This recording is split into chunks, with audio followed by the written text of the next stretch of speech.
हम सोवेटो में ईकागांग एड्स मंत्रालय पर हैं। कैरोल डायंटाई ने HIV से संक्रमित परिवारों की मदद के लिए इसे शुरू किया।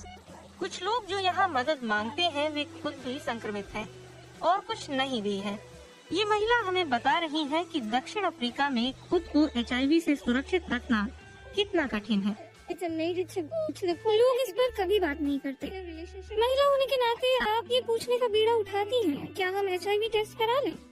लेकिन फिर आप सोचती हैं कि कहीं पुरुष भड़क न जाएं, कहें कि इसका क्या मतलब हुआ? क्या तुम्हें मैं संक्रमित लगता हूँ? क्या मैं बीमार दिखता हूँ? ऐसे में ज्यादातर लोग इन चर्चाओं से बचते हैं, लेकिन सबसे बड़ी समस्या ये है कि ज्यादातर महिलाएं आर्थिक रूप से अपने पार्टनर्स पर निर्भर हैं। क्योंकि इस आदमी के पास पैसा है और वो परिवार का भरण पोषण कर रहा है, इसलिए घर से जुड़ी कई ऐसी चीजें हैं जिनके बारे में मैं फैसला नहीं ले सकती। और महिला होने के नाते जो एक चीज मैं नहीं कर पाऊंगी वो है सुरक्षित सेक्स के लिए राजी करना। भले ही मुझे पता हो कि अगर मैं खुद को अपने पार्टनर से सुरक्षित ना करूं, तो मुझे भी संक्रमण हो सकता है, लेकिन इसके बावजूद मुझे इस खतरे को मोल लेना होगा क्योंकि मैं पुरुष पर आर्थिक तौर पर निर्भर हूँ। आर्थिक निर्भरता जितनी ज्यादा होगी, महिलाओं के पास अपने हिसाब से सेक्स के नियम तय करने की छूट उतनी ही कम होगी। यह बात संक्रमण दर में भी दिखती है। उप सहारा अफ्रीका के देशों में ज्यादातर महिलाएं ही HIV से संक्रमित होती हैं। स्वाभाविक रूप से ज्यादातर महिलाएं ही शिकार बनती हैं। हमें उन्हें हर तरह से सशक्त करने की कोशिश करनी ही चाहिए। ऐसे में विज्ञान ने आशा जगाई है। अब तक जो महिलाएं खुद को HIV से बचाना चाहती थीं, उन्हें रोजाना प्रेप गोली लेनी होती थी।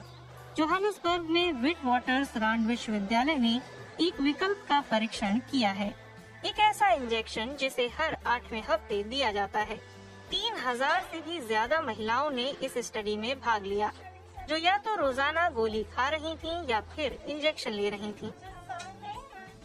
इंजेक्शन से रोजाना खाई जाने वाली गोली के मुकाबले 89% ज्यादा संक्रमण रुके हैं।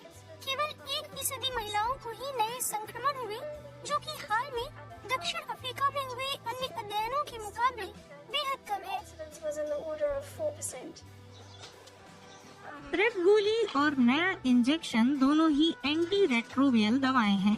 ये शरीर में वायरस के प्रसार को धीमा कर देती हैं। ये वही दवाएं हैं जिनका HIV संक्रमण के इलाज में इस्तेमाल होता है। इसी में मसले की जड़ छिपी है। दरअसल कई महिलाएं इसलिए एहतियातन गोली नहीं खाना चाहती ताकि उनके आसपास लोग ये न समझें कि वे संक्रमित हैं।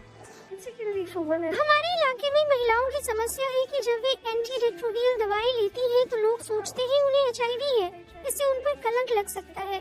कुछ ये भी सोच सकते हैं कि अगर वे HIV से बचना चाह रही हैं तो क्या वे दूसरे पार्टनर्स बनाना चाहती हैं। कई बार महिलाओं को केवल इसलिए नीची नजरों से देखा जाता है क्योंकि वे अपने हिसाब से संबंध बनाना चाहती हैं। महिलाएं खुश हैं कि यह इंजेक्शन 8 हफ्ते तक सुरक्षा देता है। सिर्फ सुविधा की बात नहीं, यही समझदारी भी है। यह उन्हें कठिन परिस्थितियों में भी जीवन पर थोड़ा नियंत्रण देता है।